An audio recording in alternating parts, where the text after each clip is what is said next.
कभी सोचा है कि एक बहुत ही सीधी साधी बच्चों वाली कहानी हमें आज के इंटरनेट के बारे में कुछ बहुत गहरा बता सकती है। आज हम सोने का अंडा देने वाली मुर्गी की कहानी को एक बिल्कुल नए एंगल से देखने वाले हैं, जो मॉडर्न स्टोरी टेलिंग के कुछ कमाल के राज खोलती है। तो चलिए देखते हैं।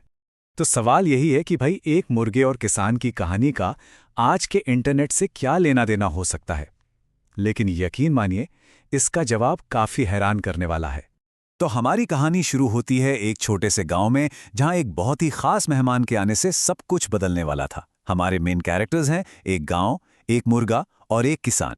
तो सबसे पहले है हमारा मुर्गा, और जैसा दिख रहा है ये कोई ऐसा वैसा मुर्गा नहीं है, काफी बड़ा है। इसका गांव में आना ही अपने आप में एक बहुत बड़ी घटना थी। और दूसरी तरफ है हमारा हीरो, एक नौजवान और हिम्मत वाला किसान, और उसकी यही बहादुरी इस पूरी अनोखी कहानी की वजह बनती है। और बस ऐसे ही इन दोनों की पहली मुलाकात होती है। कहानी कुछ यूं है कि एक बड़ा सा मुर्गा गांव में घुस आता है और एक बहादुर किसान उसे रस्सी से पकड़ लेता है, और यहीं से एक बहुत ही अजीब दोस्ती की शुरुआत होती है। तो ठीक है, किसान ने मुर्गे को पकड़ तो लिया, पर उसके बाद क्या हुआ? उनकी दोस्ती कैसे हुई? खैर, उनकी जो रोज की जिंदगी थी ना, वो बिल्कुल भी नॉर्मल नहीं थी। इन दोनों का डेली रूटीन बड़ा मजेदार था।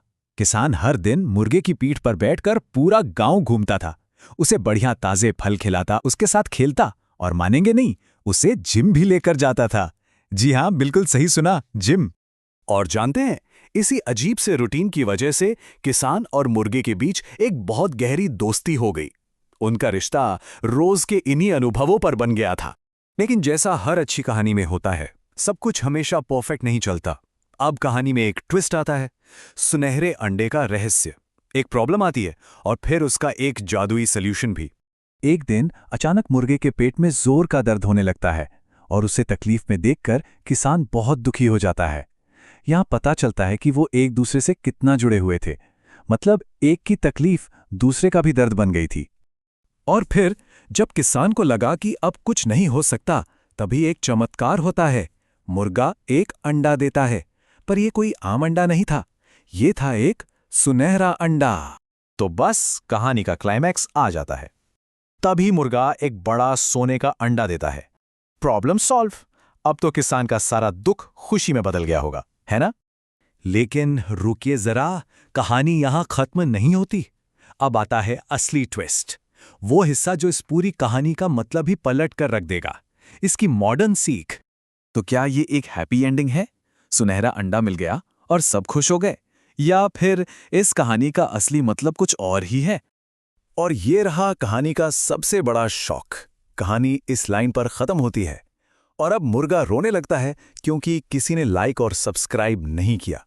और अचानक ये कहानी एक मुर्गे और किसान की रही ही नहीं, इसका मतलब ही कुछ और हो जाता है। तो इसका मतलब क्या हुआ? ये आखिरी लाइन सब कुछ बदल देती है। कहानी सीधे हमसे यानी ऑडियंस से बात करने लगती है। यहां असली इनाम सोना नहीं, बल्कि ऑडियंस का अटेंशन है, लाइक्स और सब्सक्राइब्स। ये मुर्गा सिर्फ एक कैरेक्टर नहीं है, ये एक कंटेंट है। और ये बच्चों वाली कहानी अचानक आज की क्रिएटर इकोनॉमी पर एक सीधी सीधी बात बन जाती है। तो आखिर में ये पूरी कहानी हमें एक बहुत बड़े सवाल पर लाके छोड़ देती है। आज के डिजिटल वर्ल्ड की कहानियों में असली ऑडियंस है कौन? क्या वो हम हैं जो कंटेंट देख रहे हैं, या फिर वो एल्गोरिदम है जिसे बस एंगेजमेंट चाहिए? सोचने वाली बात है ना?